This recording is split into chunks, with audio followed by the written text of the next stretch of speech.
जय श्री राम प्रेमी भक्तों। आज का टॉपिक है कि देवता कितने हैं और सबसे शक्तिशाली कौन सा देवता है, किसकी हमें पूजा करनी चाहिए जिससे हमें सुख ही सुख मिले। आज हम आपको शास्त्रोक्त बातें बताएंगे। एक उपनिषद है प्रश्न उपनिषद। इसमें 6 ऋषियों ने 6 प्रश्न पूछे हैं महर्षि पिप्पलाद से। उन 6 ऋषियों के नाम हैं सुकेशा, सत्यकाम, सौर्याणी, आश्वलायन, भार्गव और कबंदी। तो इस उपनिषद का ये दूसरा प्रश्न है जो कि ऋषि ने गुरु महर्षि पिप्पलाद से पूछा था। प्रश्न ये पूछा था कि हे महर्षि, हमें ये बताइए कि कुल कितने देवता हैं और उनमें से कौन सबसे शक्तिशाली है, किसकी हम पूजा अर्चना करके दुखों से छुटकारा पा सकते हैं। तो इस प्रश्न का उत्तर देते हुए महर्षि पिप्पलाद सरल भाषा में समझाते हैं। उन्होंने कहा कि सबका आधार तो यह आकाश देवता ही है जिसने समस्त सृष्टि को धारण कर रखा है, किंतु इसी आकाश से उत्पन्न वायु, अग्नि, जल और पृथ्वी नामक पंचभूत ही इस शरीर को धारण किए हुए हैं, जिनसे यह शरीर बना है। साथ ही 5 कर्मेंद्रियां वाणी, हाथ, पांव, गुदा और लिंग, 5 ज्ञानेंद्रियां आँख, कान, नेत्र, नासिका और त्वचा तथा 4 अंतःकरण मन, बुद्धि, चित्त और अहंकार। ये 14 देवता इस शरीर के प्रकाशक हैं। ये देवता शरीर को धारण और प्रकाशित करते हैं, इसलिए ये धारक और प्रकाशक देवता कहलाते हैं। इनमें सबसे बड़ा कौन है, इसके निर्णय के लिए पिप्पलाद ने कहा कि ये सभी देवता आपस में झगड़ पड़े और अपने अपने को सबसे श्रेष्ठ बताने लगे। जब सभी पंचभूत, ज्ञानेंद्रियां, कर्मेंद्रियां तथा अंतःकरण परस्पर अपने को श्रेष्ठ बताने का विवाद कर रहे थे, तो उनमें से सर्वप्रथम प्राण ने कहा कि संपूर्ण शरीर को जीवन प्रदान करने वाला मैं प्राण हूँ, जो प्राण, अपान, समान, व्यान और उदान नाम से 5 भागों में विभक्त होकर तुम सबको जीवंत बनाता हूँ। अन्यथा तुम सभी तो जड़ हो, इससे मैं ही तुम सब में श्रेष्ठ व वरिष्ठ हूँ। किंतु इस पर अन्य देवताओं ने विश्वास नहीं किया। वे अपने को श्रेष्ठ बताने के अभिमान में थे। अभिमानी व्यक्ति कभी दूसरे को श्रेष्ठ नहीं कह सकता। प्राण शक्ति के श्रेष्ठता के कथन पर जब इन अन्य देवताओं को विश्वास नहीं हुआ, तो उसने अपना प्रभाव दिखाने के लिए प्रत्यक्ष प्रयोग करके अपनी श्रेष्ठता सिद्ध की। जब वह शरीर से बाहर निकल गया तो सभी मन, बुद्धि व इंद्रियां आदि निस्तेज हो गई, क्योंकि उसी प्राण की शक्ति से वे अपना कार्य कर रही थी। ऐसा प्रत्यक्ष अनुभव करके इन सब ने उसकी श्रेष्ठता स्वीकार कर उसकी स्तुति की। प्राण शक्ति की महिमा का वर्णन करते हुए अन्य देवगण कहने लगे कि वास्तव में प्राण शक्ति ही श्रेष्ठ है, जो संपूर्ण जड़ जगत में चेतना का संचार कर उन्हें जीवंत बनाता है। अग्नि इसी से तपती है, यही सूर्य है जो जीवन दाता है, यही इंद्र व मेघ है जिससे वर्षा होती है। यह ईश्वर की ही चेतन शक्ति है, इसलिए अमृत है, इसलिए यही श्रेष्ठ है। आगे ऋषि कहते हैं, यह प्राण तत्व ही सर्वश्रेष्ठ है, जो सभी के जीवन का कारण है। जिस प्रकार रथ के पहिए में उसके सभी अरे उसकी नाभि से जुड़े रहते हैं, उसी प्रकार इस सृष्टि में समस्त ज्ञान एवं कर्म का यही मात्र कारण है। इसके बिना कोई भी तत्व क्रियाशील नहीं हो सकता।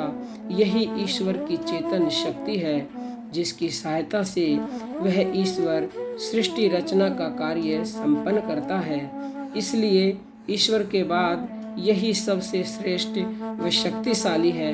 सभी देवताओं के भी जीवन का यही आधार है।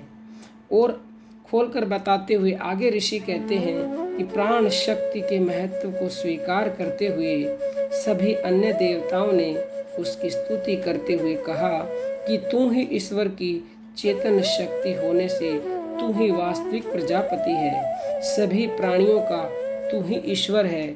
तेरे बिना जीवन की संभावना ही समाप्त हो जाती है, इसलिए तू ही सबसे श्रेष्ठ है।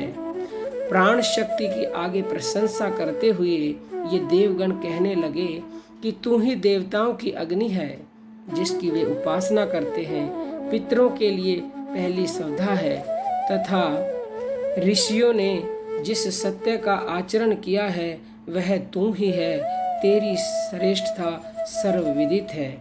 हे देवगण, प्राण शक्ति की प्रशंसा करते हुए फिर कहते हैं कि तू ही तेज स्वरूप इंद्र है जो वर्षा लाकर सृष्टि को जीवन देता है। तू ही रुद्र होकर सृष्टि का विनाश करने में सक्षम है तथा तू ही सबकी रक्षा करने वाला भी है। तू ही अंतरिक्ष में सर्वव्यापक है तथा समस्त ज्योति स्वरूप सूर्य के चमकने का तू ही कारण है, अर्थात प्राणों का संयोग होने पर ही अग्नि प्रकट होती है। इसके बिना सभी पदार्थ जड़ प्रकृति रूप ही रहते हैं, इसलिए यह प्राण शक्ति ही सर्वत्र है। मनुष्य के जीवन का आधार अन्न है जो वर्षा पर निर्भर है। वर्षा सूर्य ताप पर निर्भर है तथा सूर्य ताप प्राण शक्ति से ही उत्पन्न होता है, इसलिए यह प्राण शक्ति ही जीवन का आधार है। इसी अन्न के उत्पन्न होने पर प्रजा में आनंद छा जाता है। यह प्राण शक्ति का ही चमत्कार है। प्राण शक्ति से ही सभी वनस्पति उत्पन्न होती हैं। प्राण शक्ति की प्रशंसा में ये देवगण और कहते हैं कि ये ऋषिगण तो संस्कारों के द्वारा शुद्ध हुए हैं, किंतु तू तो सर्वदा शुद्ध ही है। तुझे संस्कारित भी करने की आवश्यकता नहीं है। तू अपने गुणों से ही सबको शुद्ध कर देता है, वह उनमें जीवन फूंक देता है। हम अपना सभी कुछ तेरे को ही अर्पण कर देते हैं, इसलिए तू परम भोगता है तथा तू ही समस्त विश्व को धारण करने वाला स्वामी है। तू वायु स्वरूप होकर समस्त आकाश में विचरण करने वाला हमारा पिता है। यह हम सब स्वीकार करते हैं। तेरे बिना इस सृष्टि में जीवन का विकास ही संभव नहीं है, इसलिए तू ही सर्वशक्ति संपन्न है। यहाँ अन्य देवता प्राणों से प्रार्थना करते हैं कि यह वाणी, स्त्रोत, चक्षु आदि सभी ज्ञानेंद्रियां व कर्मेंद्रियां तेरी ही शक्ति से कार्य कर रही हैं, अन्यथा ये सभी जड़ पदार्थों से निर्मित हैं। तेरी शक्ति के बिना ये कोई कार्य नहीं कर सकते। यह मन भी जड़ है जो तेरी शक्ति से इस शरीर का संचालन कर रहा है, इसलिए तू हमारे भीतर रहकर हमारा कल्याण कर, हमसे विमुख न हो, क्योंकि तेरे विमुख हो जाने पर हमारी संपूर्ण क्रियाएं बंद हो जाएंगी, वह हम मृतवत हो जाएंगे।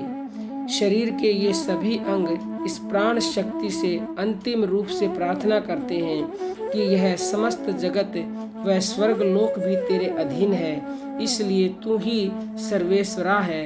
तू हमारी भी रक्षा कर तथा हमारी क्रांति व बुद्धि को उच्च बना। प्राणों की श्रेष्ठता कई उपनिषदों में बताई गई है। भार्गव द्वारा किए गए प्रश्न का उत्तर पिपलाद ऋषि ने यहाँ पूर्ण किया। तो जैसा कि हम भी आपको अपने ज़्यादातर वीडियो में बताते रहते हैं कि प्राण शक्ति ही सबका आधार है। इस प्राण के बिना किसी का कोई मूल्य नहीं है, लेकिन हम इसे महत्व नहीं देते, इसे जानते नहीं। तो सबसे बड़ा जो देवता है, जो परमात्मा है, ये देवता नहीं, ये परमात्मा है, ये अपने आप में सिद्ध है। इस प्राण को सिद्ध करने की आवश्यकता नहीं है। जैसा कि हमने वीडियो में बताया है, एक एक शब्द को आप ध्यान से सुनिए और अपने प्राणों से जुड़िए, और प्राणों से जुड़ गए तो समझ लो आप परमात्मा से जुड़ गए। और जो परमात्मा से जुड़ जाता है उसके जीवन में चमत्कार ही चमत्कार होने लगते हैं। उसके कार्य ऐसे बनने लगते हैं कि कभी उसने सोचा भी नहीं था। अद्भुत तरीके से उसके काम बनने लगते हैं। तो आपको नहीं पता कैसे प्राण शक्ति से जुड़ते हैं। तो सुबह प्रतिदिन 4:30 बजे